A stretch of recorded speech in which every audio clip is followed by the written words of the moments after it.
ഈ കുളം കലക്കി മത്സ്യം പിടിക്കാന്ന് കേട്ടിട്ടുണ്ട്. ഇത് കലക്കിയാവൻ പൊന്തുവോ? അടിയിൽ മുഴുവൻ പായല, ഇതിൽ ആരുമില്ല. കയറിപ്പോരെ. ഇനി അവൻ വന്നാ ഞാൻ നോക്കിക്കൊള്ളാം. വെള്ളത്തില് തോട്ട വെക്കും ഞാൻ. കള്ള കഴിവരടവൻ.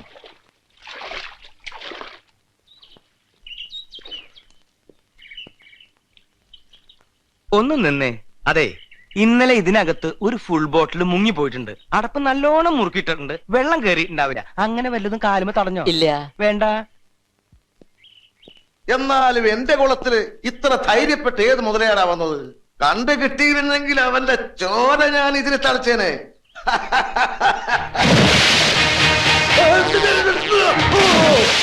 അവനവിടെ വന്നോളും. SP മുതലയെ പിടിക്കാറിയ അമ്മയുടെ ഒരു മുതല. സത്യമായിട്ടും SP അമ്മ ഒരു മുതലയായിരുന്നു. താൻ പോടോ. ഞാൻ വെറുതെ പറയണതല്ല. അമ്മയും മോനും കൂടി സ്വത്തടിച്ചെടുക്കാൻ വേണ്ടി കാർന്നൂർക്ക് വിഷം കൊടുത്ത് കൊന്നതല്ലേ? കേസ് ഞാനല്ലേ വാദിച്ച് ജയിച്ച ജോർജ് സാറേ. അപ്പൊ താൻ മുതലേക്കാളും കഷ്ടാണല്ലോ. അങ്ങനെ നോക്കുമ്പോ ജോർജ് സാറോ, സാറിന് ചേരുന്ന ഒറ്റ വാക്കേ മലയാള ഡിക്ഷണറിയിലുള്ളൂ: സുന്ദര കാലമാടൻ. ഇത്രയും സൗന്ദര്യവും മുഖശ്രീയുള്ള കാലമാടൻ നമ്മുടെ രാഷ്ട്രീയത്തിലില്ല.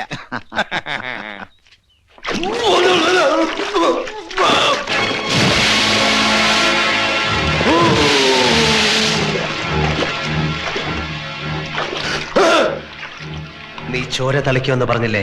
ആ മുതലയാടാ ഞാൻ. എന്താ നിനക്കെന്റെ ചോര വേണോ? അയാളുടെ ശബ്ദമല്ലേ കേട്ടത്? അതെല്ലോ.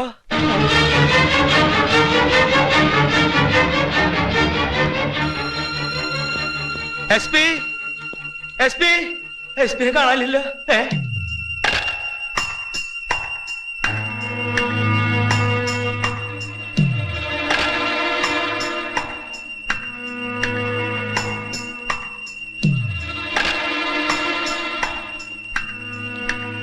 അതെ, ദിവസം 2 കഴിഞ്ഞിട്ടും ബോധം വന്നിട്ടില്ല.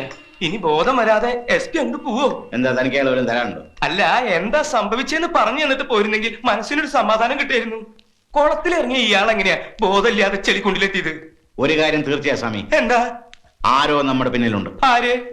അതാരാണെന്ന് അയാൾക്കല്ലേ അറിയൂ. ബോധം വരട്ടെ, ചോദിക്കാം. ഇനിയിപ്പോ ബോധം വന്നില്ലെങ്കിലോ? വന്നില്ലെങ്കിൽ അവൻ അടുത്ത് വരുന്നത് തന്റെ മുമ്പിലായിരിക്കും. നേരിട്ട് കാണുമ്പോ ചോദിക്കാം. എന്റെ പിന്നാലെ എന്തിനാ ഇങ്ങനെ മുതലായിട്ട് നടക്കണേ? കേസിന്റെ കാര്യമാണെങ്കിൽ നേരിട്ട് കണ്ട് സംസാരിച്ചൂടെ? ജോർജ് സാറേ, എന്റെ പിന്നിൽ ആരെങ്കിലും ഉണ്ടോ നോക്കി. ആരുമില്ലല്ലോ. എനിക്ക് പെട്ടെന്ന് അങ്ങനെ തോന്നിയില്ല. ഓ, അത് ശരി. ഞാൻ പോവാ. താനൊരു കാര്യം ചെയ്യും. അയാൾക്ക് ബോധം വരുമ്പോ ഞാൻ വന്ന് പോയെന്ന് പറഞ്ഞേക്കും.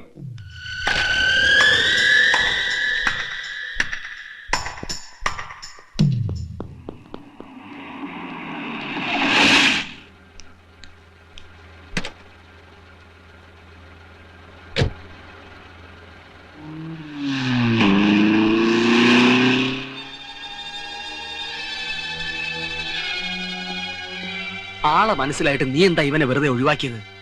കുറച്ചു ദിവസം ഇവരെ ഇങ്ങനെ തട്ടിക്കളിച്ചേ പറ്റൂ. ആ വക്കീലിനെയും അന്ന് കേസ് അന്വേഷിച്ച DSP നമുക്ക് കിട്ടി.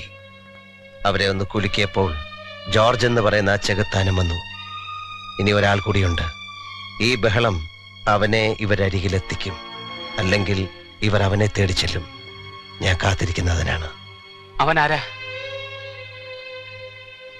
അവനൊരു പൂച്ചക്കണ്ണനാണ്. പൂച്ചക്കണ്ണനോ? അത്ര എനിക്കറിയൂ. പൂച്ചക്കണ്ണൻ. നിക്ക് അറിയാൻ വേണ്ടിട്ട് ചോദിക്കുക. ആ ജോർജ് ഒരു സാധാരണ ജോർജ് അല്ല. അയാളുടെ രാഷ്ട്രീയ സ്വാധീനമോ ആൾ ബലമോ നിനക്കറിയില്ല. എന്നോ നടന്ന ഒരു കേസ്, അതിനൊരു കോടതി വിധി. അതിന് നീ തലമുണ്ടാക്കുന്നതിന് യാത്ര. ഞാൻ തല പുണ്ണാക്കുന്നുണ്ടെന്ന് ആര് പറഞ്ഞു? നീ അവരുടെ പേടി കണ്ടോ? അവരിപ്പോഴേ പാതി ചത്തു കഴിഞ്ഞു. ഞാൻ അനുഭവിക്കുന്ന ഒരു ആനന്ദമാണ്, പരമാനന്ദം. നിനക്കറിയോ, എന്നെ ഇവർക്ക് പിറകെ പറഞ്ഞയച്ച ഒരു അദൃശ്യ ശക്തിയുണ്ട്. ആ ശക്തിയോട് ഞാൻ പതുക്കെ പതുക്കെ അടുത്തുകൊണ്ടിരിക്കുകയാണ്. അതിനു മുൻപ് ഒരിക്കൽ വായിച്ചു മറന്നുപോയ ഒരു മേൽവിലാസം എന്റെ മനസ്സിലെവിടെയോ കുടുങ്ങിക്കിടപ്പുണ്ട്. അത് ഓർമ്മിക്കാൻ കഴിയുന്നില്ല. അത് വായിച്ചെടുക്കണം. ആരുടെ മേൽവിലാസം? ഒരു പെൺകുട്ടിയുടെ, ഒരു മകളുടെ മേൽവിലാസം. കഴിഞ്ഞ മെയ് 7-ാം തീയതി മരിച്ചുപോയ കുമാരേട്ടൻ മരിക്കുന്നതിന് മുമ്പ് പോസ്റ്റ് ചെയ്ത ഒരു കത്തിലെ മേൽവിലാസം. അതെങ്ങനെ നിനക്കറിയാം? ഞാനാണത് പോസ്റ്റ് ചെയ്തത്. ആ കത്ത് എന്റെ കയ്യിലെത്തിച്ചത് മറ്റാരുമല്ല, ഈശ്വരനാണ്. ആ ഈശ്വരനെ ഞാൻ അനുസരിച്ചേ പറ്റൂ.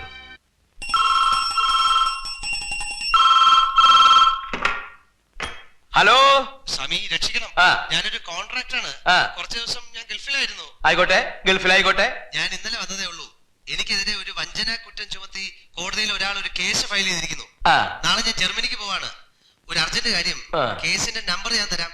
സ്വാമി ദയവ് ചെയ്ത് അത് എടുക്കണം. ഒരു ആ. മറുപടിയെങ്കിലും അയച്ചില്ലെങ്കിൽ എന്നെ അത് വല്ലാതെ ബാധിക്കും. ഏതാ കോടതി? ഹൈക്കോർട്ടിലാണ്. ഞാൻ ഇങ്ങനെ ഫോണിലൂടെ ദുഃഖങ്ങൾ കേൾക്കാറില്ല. എന്ന് വെച്ച് ജർമ്മനിക്ക് ബുക്ക് ചെയ്തൊരു ടിക്കറ്റ് ഞാനായിട്ട് എന്തിനാ ക്യാൻസൽ ആക്കണേ? അത് വേണ്ട. നാളെ രാവിലെ 8 മണിക്ക് മുമ്പ് ഫീസും കൊടുത്ത ഒരാളെങ്ങടെ അയക്കുക. ചെക്ക് വേണ്ട, ഫീസ് പണമായിട്ട് കവറിലിട്ട് മുദ്ര വെച്ച് അയക്കണം. ഞാൻ എണ്ണും, 2000 വരെ എണ്ണും. എന്നിട്ട് രേഖകൾ പഠിച്ച് നോട്ടീസ് അയക്കും. സ്വാമി 2500 വരെ എണ്ണും പോരെ? ആ മതി. ഇനി നമ്പർ തരൂ. 37A 37A 473 473 12/3/1976. 12/3/1976. 12/3? What is the date? 12/3/1976. അതെന്ത് ഡേറ്റാ കൊച്ചനെ? തലയ്ക്ക് സുഖമില്ലെങ്കിലേ ജർമ്മനിക്ക് പറക്കുന്നതിന് മുമ്പ് വിവരമുള്ള വല്ലവരെയും വിളിച്ച് കാണിക്ക്. വെറുതെ മനുഷ്യനെ മെനക്കെടുത്താൻ. എടോ, ഈ ഡേറ്റ് തെറ്റാടോ. അല്ല സ്വാമി, അത് ഡേറ്റിന്റെ കുഴപ്പമല്ല, എന്റെ കുഴപ്പമാണ്. ഞാൻ വിളിക്കുന്നത് ഇത്തിരി പിന്നാക്കം നിന്നിട്ടാണ്. സ്വാമിക്ക് എന്നെ മനസ്സിലായില്ലേ? ഇല്ല, താനാരാ? ഞാൻ മുതലേ സ്വാമി, സ്വാമിയുടെ മുതല. സ്വാമി, ഈ ഫയല് പിന്നെ എവിടെ പോയി കിടക്കുക? വെച്ചോടത്തൊന്നും കാണാനില്ലല്ലോ. ഇതൊന്നും അല്ലെന്ന് തോന്നുന്നു. ആ. ആ. ഇതിപ്പോ മാർച്ച് 12 അല്ല. 473 ഇതല്ല. ഓ, ഇതൊന്നല്ലല്ലോ. 1976 മാർച്ച് 12. 473/37A.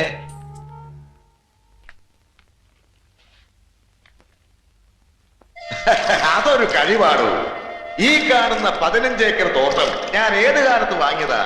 18 കൊല്ലം മുമ്പ്.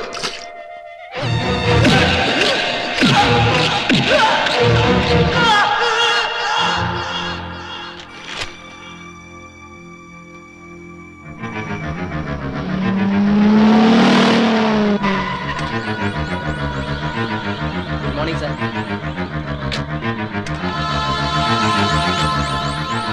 അതെ ജോർജ് സാർ. 7 മണിക്ക് തന്നെ. 7 മണിക്കല്ല, 8 മണിക്കാ സാർ വന്നത്. അല്ലെന്ന് 7 മണിക്ക് സാർ എണീറ്റിട്ടില്ല.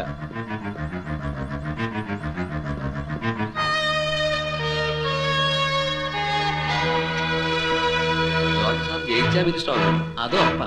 പാർട്ടി എന്ത് പറയുന്നോ അത് ചെയ്യുക. മനസാക്ഷിയുള്ള ഒരു പ്രവർത്തനം. ജോർജ് സാറേ, മിനിസ്റ്റർ വരും, കണ്ടിട്ടേ പോകാവൂ. ഞാൻ വിളിപ്പിക്കാം. ശരി. എന്താണ്? മുതലേ കിട്ടി. ആരാണെന്ന് അറിയില്ല. എന്നെ ഫോണിൽ വിളിച്ചു, ഒരു കേസിന്റെ കാര്യം പറഞ്ഞു. ഏത് കേസ്? ഏയ്, ചന്ദ്രാപിന്നിക്കാരൻ ജോർജ് മത്തായി മന്ത്രിയും കാത്ത് ഇവിടെ ഉണ്ടെന്ന് അറിഞ്ഞു. ഒരു ടിക്കറ്റും പിടിച്ചുകൊണ്ട് ഇതിനകത്തിരുന്ന എങ്ങനാ? ഒന്ന് വേഗം മന്ത്രിയാവണ്ട അച്ചായ. എടോ, ഈ പട്ടരെന്താ ഒരുമാതിരി അട്ടയെ പോലെ തന്നെ എപ്പോഴും കടിച്ചു തൂങ്ങിയിരിക്കുന്നത്? കൊല്ലം എത്രയാടോ? ഇതുവരെ തനിക്ക് അയാളെ ഒഴിവാക്കാനായില്ലേ? എങ്ങനുണ്ട് പട്ടരെ ലീലാവിലാസങ്ങൾ? എന്ത് ചെയ്യാനാ, ലീലാവിലാസങ്ങളില്ലെങ്കിൽ ഞാൻ കരിന്തിരി എത്തിപ്പോ. അച്ഛാ, എന്ന് വെച്ചാ പഴയതുപോലെ തന്നെ അല്ലേ? അധികം ലീലകൾ വേണ്ട. ദൈവത്തിന് വരെ എയ്ഡ്സ് പിടിക്കുന്ന കാലമാ. ഞാൻ ഈ പട്ടരെ ഒന്ന് പുറത്താക്കാൻ പോവാ. എനിക്ക് ആണ്ട നാറ്റം അങ്ങോട്ട് പിടിക്കുന്നില്ല. വാ, ഞാൻ ഒരു കാര്യം ഒന്നും പറയണ്ട. താൻ ഇത്തിരി നേരം പുറത്തേക്കുന്നേ. എനിക്കും മത്തായി അല്ല, എനിക്ക് ജോർജ് സാറിന്റെ അടുത്തൊരു കാര്യം പറയാം.